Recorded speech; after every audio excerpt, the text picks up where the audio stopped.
अगर आप भी आर्टिफिशियल ज्वेलरी का ऑनलाइन बिजनेस शुरू करना चाहते हैं लेकिन GST, investment, profit margin in सब चीजों को लेकर के कंफ्यूज हैं, तो ये वीडियो आपके लिए है। Hello everyone, welcome back to my YouTube channel. मेरा नाम है Aishwarya. Those who are new, hi, मैं हूं एक स्मॉल ज्वेलरी बिजनेस ओनर और मैं यहाँ बात करती हूँ कि कैसे आप भी अपना ई कॉमर्स बिजनेस शुरू कर सकते हैं। तो चलो बिना किसी देरी के वीडियो को शुरू करते हैं। अब सबसे पहले जो बात आती है, जो जीएसटी और लाइसेंस के भी पहले आती है, वो ये है कि आपको बैठकर ये डिसाइड करना है कि आपका बिजनेस मॉडल कैसा होगा। सबसे पहला मॉडल जो होता है वो होगा आपका कि आप रीसेलिंग करना चाहते हो। इसका मतलब कि आप किसी भी सप्लायर से प्रोडक्ट खरीद करके अपनी एक इन्वेंट्री बना करके और उसको रीसेल कर रहे हो अपना प्रॉफिट मार्जिन लगाकर। दूसरा मॉडल हो गया कि आपको अपना प्राइवेट लेबल लगाना है, विच मींस कि आप जेनेरिक नहीं सेल करोगे।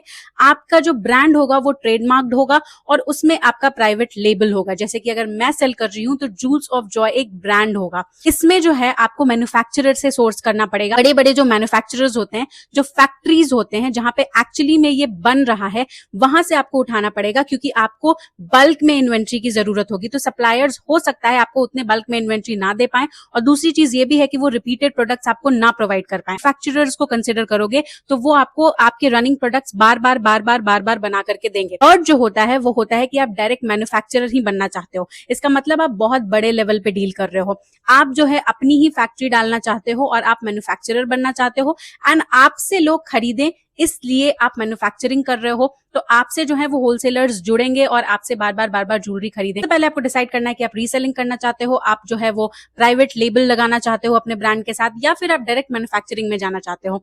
ये डिसाइड होने के बाद आप जाओगे सेकंड स्टेप पे। नेक्स्ट स्टेप जो होता है वो होता है जीएसटी रजिस्ट्रेशन। तो जीएसटी रजिस्ट्रेशन आज के टाइम में बहुत इंपॉर्टेंट है, स्पेशली अगर आप ई कॉमर्स ब्रांड शुरू कर रहे हो तो जीएसटी रजिस्ट्रेशन वहां पे मैंडेटरी है। आई नो आप लोगों में से बहुत सारे लोगों को ये पता है कि मीशो जो है वो नॉन जीएसटी अकाउंट्स को भी प्रेफर करता है, लेकिन मैं कभी भी लोगों को नॉन जीएसटी अकाउंट प्रेफर नहीं करती हूं, बिकॉज अब जो है वो ऑर्डर्स नहीं लाके देता है उनको, अपने स्टेट में ही वो सेल कर पाते हैं। एंड मैं यहाँ पे बता दूं, जिन लोगों के पास भी अपने पर्सनल सीए का एक्सेस नहीं है, आपके पास चार्टर्ड अकाउंटेंट्स नहीं है टच में, तो आप जो है अपने आप भी जीएसटी के ऑफिशियल वेबसाइट पे जाकर के, और वहां पे मैं डिस्क्रिप्शन बॉक्स में डाल दूंगी कि जीएसटी का ऑफिशियल पोर्टल क्या है, आप वहां से चेकआउट कर सकते हो और अपने आप वहां पे जाकर के अच्छे से अपने सारे डॉक्यूमेंट्स को फिल करके अप्रूवल के लिए भेज सकते हैं। So this is second thing. अब हम चलते हैं अपने नेक्स्ट स्टेप पे, जो है ब्रांडिंग एंड फोटोग्राफी।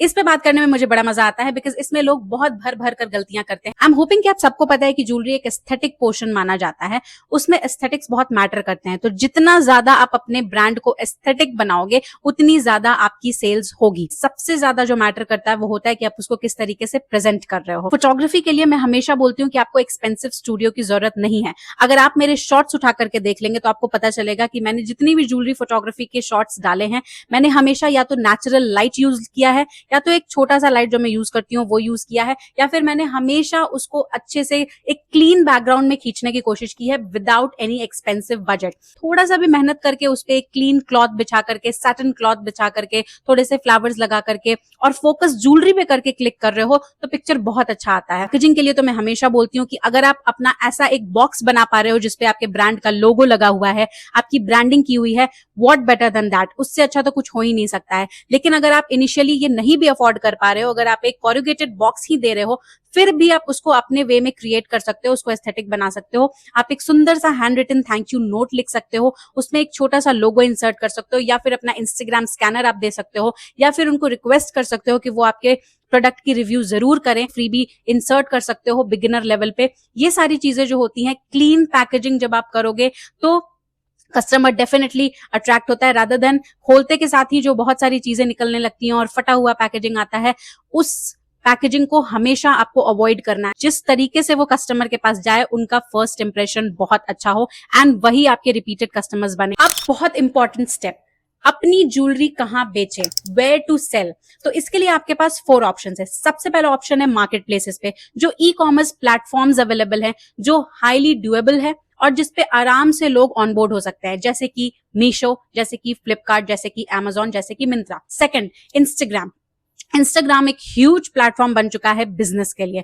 आप वहां से जल्दी से प्रॉफिट जनरेट कर सकते हो। एक बार आपने वहां पे अपनी पकड़ बना ली, ऑथेंटिसिटी के साथ लोगों को ये दिखा दिया कि आपका एक ब्रांड है जहां पे आप उसके ओनर हो और आप अपने ब्रांड का फेस बने हो, आपने ऑथेंटिसिटी से उनको अपनी स्टोरी बताई। देयर आर 10 कस्टमर्स जो आपकी ऑथेंटिसिटी से इंप्रेस्ड हैं, तो वो कस्टमर्स औरों तक आपकी बात को पहुंचाएंगे, आपके स्टोरीज को रीशेयर करेंगे, आपके पोस्ट को रीशेयर करेंगे, and that's how you will grow. Third जो होता है वो होता है व्हाट्सएप बिजनेस। व्हाट्सएप बिजनेस जो है वो आज के टाइम में बहुत ही इंपॉर्टेंट हो गया है। व्हाट्सएप आपको लोकली भी एड लगाने का ऑप्शन देता है और आप अपने एरिया में भी एड्स लगा सकते हो, ताकि आपके लोकेलिटी के वाले जो लोग हैं उनको भी पता चले कि आप क्या सेल कर रहे हो। सो व्हाट्सएप आपको लोकल एड्स लगाने की फैसिलिटी देता है। व्हाट्सएप पे आप अपने फैमिली मेंबर्स तक, अपने फ्रेंड्स तक, जो आप नियर डियर वंस हैं, उन तक आप व्हाट्सएप के थ्रू आराम से पहुंच सकते हो। आप स्टेटस लगा सकते हो, आप उनको पर्सनली बोल सकते हो, एंड वो आपके प्रोडक्ट को और लोगों तक पहुंचाएंगे। लास्ट जो होता है, फोर्थ, वो होता है आपका अपना खुद का वेबसाइट। अब वेबसाइट आप गोडैडी से बनाओ, शॉपिफाई पे बनाओ, किसी भी तरीके से बनाओ, पर जब वेबसाइट आप बनाते हो तो आपको फुल अथॉरिटी होती है कि आप किस तरीके से डिलीवर करोगे, कितने दिन में डिस्पैच करोगे, कैसी आपकी पैकेजिंग होगी। Everything is under your control. So अगर आपको वो अथॉरिटी चाहिए तो आप वेबसाइट पे जरूर जाएं। वहां पे आप अगर अच्छा ट्रैफिक सोर्स कर पा रहे हैं तो वो भी आपको एक बहुत अच्छी ग्रोथ दिलाएगा। So these are the things जहां पे आप अपने बिजनेस को आराम से एक्सपैंड कर सकते हैं। अब एक और क्वेश्चन जो मुझसे बहुत सारे लोग पूछते हैं, मैम आपको आर्टिफिशियल ज्वेलरी के बिजनेस में कितना प्रॉफिट होता है, आप कितने पैसे कमा लेते हो, आप कितने पैसे कमा लेते हो?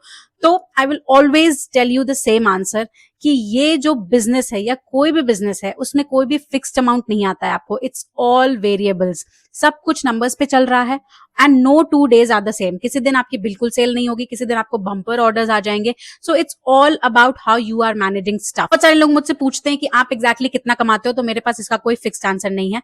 बट एक चीज जो है वो पक्की है कि आप बिजनेस में, जो आर्टिफिशियल ज्वेलरी का बिजनेस है, 35 to 40% मार्जिन रख के आराम से अर्न कर सकते हो। ये मैं आपको पक्की बात बता सकती हूँ।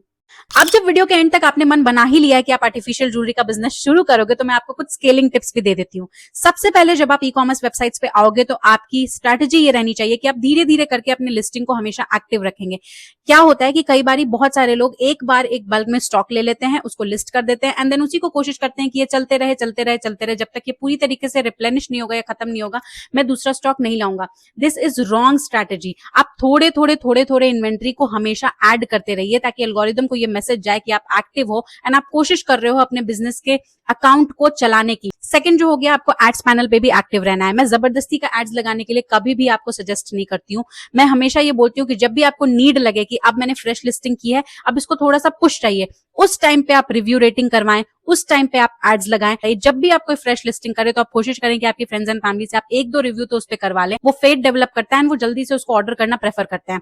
सो रिव्यू रेटिंग हो गई, एड्स पैनल हो गया। आप time to time bundle offers चला सकते हो, विच मीन्स कि आप कॉम्बोज लगा सकते हो खूब सारे, और उस पर थोड़ा सा कम प्रॉफिट मार्जिन रख के अपने पुराने इन्वेंट्री को स्टॉक आउट कर सकते हो। तो ये बहुत अच्छी स्केलिंग स्ट्रैटेजी। करते के साथ साथ कुछ कुछ गलतियां भी बताते जाती हूँ। सबसे पहली गलती जो लोग करते हैं वो ये करते हैं कि वो ह्यूज बल्क में स्टॉक ले लेते हैं और फिर उनको उसको स्टॉक आउट करने में ही बहुत टाइम लग जाता है, और वो इतना पैसा ऑलरेडी इन्वेस्ट कर चुके होते हैं कि अब फ्रेश लिस्टिंग करने के लिए वो सोचते रहते हैं। सो ये गलती आपको नहीं करनी है। लोग ब्रांडिंग को इग्नोर कर देते हैं, उनको लगता है कि मैं एनोनिमस बन के भी सेल कर लूंगा। लेकिन अगर आप एक छोटा सा ही बिजनेस शुरू कर रहे हो और आप उसमें अपनी पहचान बना पा रहे हो, तो what better than this. Jewels of Joy में जहां जहां इंसर्ट कर सकती हूँ वहां वहां मैं करती हूँ। मैं कोई मौका नहीं छोड़ती हूँ, चाहे वो लोगो हो, चाहे वो पैकेजिंग हो, चाहे वो बॉक्स के ऊपर हो, कहीं भी हो, चाहे वो थैंक यू कार्ड में हो, पर मैं जूल्स ऑफ जॉय हमेशा मेंशन करती हूँ, ताकि ये लोगों के दिमाग में बैठे कि मैंने ये प्रोडक्ट जूल्स ऑफ जॉय से खरीदा है, जिसकी ओनर ऐश्वर्या है। सो अपने ब्रांड की अथॉरिटी को हमेशा बना करके रखिए, and never never never ignore branding. आपको लेट डिस्पैच नहीं करना है, पुअर कस्टमर सर्विस नहीं देना है। जो रिव्यूज आपके अकाउंट पे आ रहे हैं उनको आपको स्टडी करना है। अगर क्वालिटी इशू है तो क्वालिटी को आपको ठीक करना है।